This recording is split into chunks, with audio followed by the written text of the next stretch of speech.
Ladies and gentlemen, welcome to Destiny. I'm Death from Above. Today I have a Legendary Max video for you on the B-29 Party Favor. This is a legendary pulse rifle from the Crucible.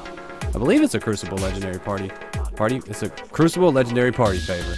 It is a Crucible gun. It is a low impact, high rate of fire pulse rifle, but it's kind of sitting in an interesting place. It's not as low impact as, say, the Grasp of Malik, but it's not as high impact as like the Herja D and the Hopscotch. It's kind of sitting in a land in between, a land of unknowns. I don't know if this is an archetype I'm just not familiar with, or if I'm an idiot and I'm messing it up, but it's a very cool pulse rifle, and I got it to drop, and it's pretty fun, so we're going to talk about it. So what I always do in my Legendary Max videos is take a gun in Destiny, look at it, go over its base stats, kind of look at my version, then we'll get into some PvE and PvP gameplay, and I'll let you know if I think it's a fun gun or not. So if that sounds like a good idea, let's go!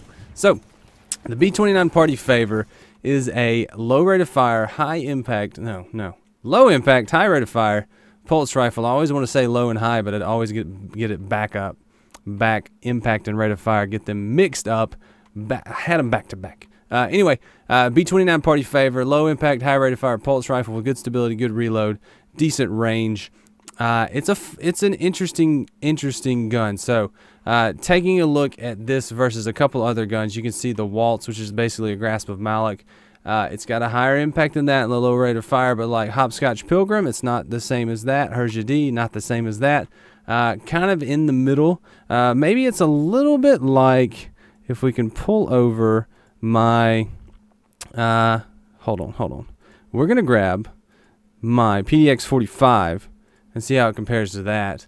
And then we'll get into specific talents. So it's like the PDX Hawksaw variant. That's what I'm looking for. So that's what it is. PDX Hawksaw, PDX 45 Hawksaw.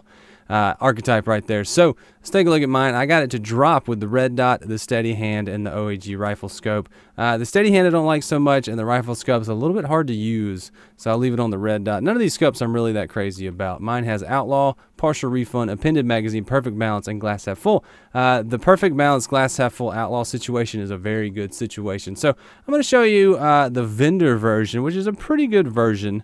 Not too bad, not too shabby. It has rodeo, partial refund, rifled barrel, small bore, and glass half full. So this is actually a pretty decent version if you want to grab this.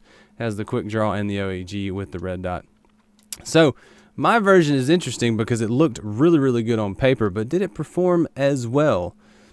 Yeah, I mean, it's good. So PvE and PvP performance. So in PvE, it's a solid gun. I don't like this archetype of pulse rifle in PvE as much. I like a scout rifle or a hand cannon, something with a lot of punch depending on the distance I'm fighting my engagements, or just an auto rifle if I'm not feeling like concentrating enough. I feel just like blasting people. But this is a good solid gun. If you like this archetype, you're gonna like it in PvE.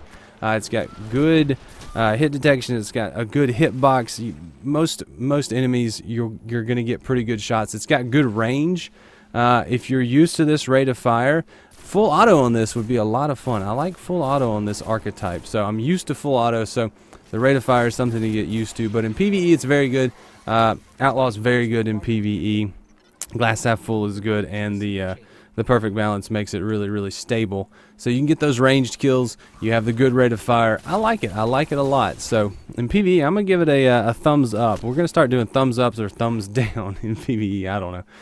PvP though, this is where I want to concentrate because it's more of a PvP gun for me, for you, for me, dog. So in PvP, it's really good.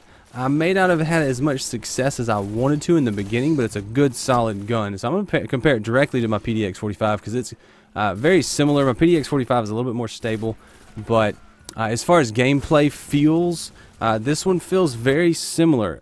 Once I'm getting used to not having full auto, because I have full auto on my PDX 45, it plays very well. It's got good stability from perfect balance. I like having Outlaw. I get Outlaw to proc a lot on the kills. Getting the headshots with this gun is pretty easy. It's not too difficult. So I find myself getting headshots in PvP, and I go to reload, and it's a quick reload. I'm like, oh, I got a headshot kill. That was a good one.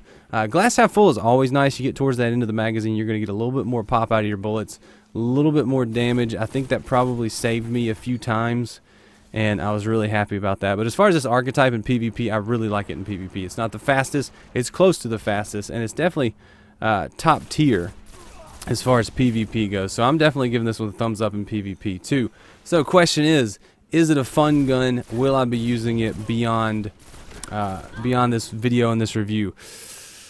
I don't know. It's on the fence for me. It's got all the right talents. It doesn't have that thing that hooks me. The PDX-45 has that full auto, and it's got the sound, man. It's a little bit more stable. It's got the sound, and it would have to be a direct competitor to my PDX-45 because I love that gun so much. They're basically the same as far as gameplay, so it would have to beat my PDX-45, which I've been using for a long time and I really, really like. So, is it a fun gun? For me, no, because it can't replace a gun that's better, which is the same archetype. For you, it may well be. It's kind of up to your personal preference and your opinion. So get the gun, shoot it, and let me know what you think. And if you've already got it, what roles do you have, and do you like it? Do you think it's top tier? Do you think it's an A+ weapon? Do you think it's a fun gun? Let me know in the comments. And if you want me to look at some other guns, let me know what guns you want me to take a look at, and I'll give that some consideration. I'm always open to influence in the comment section. I like that. Let's have a little conversation. But until then, guys, leave a like if you did enjoy this. Subscribe if you want to see more, and share the video if you want to help the channel grow. It really does help, and I do appreciate it. Until next time, guys, I'm Death from Above, and I will see you later. See you, bye.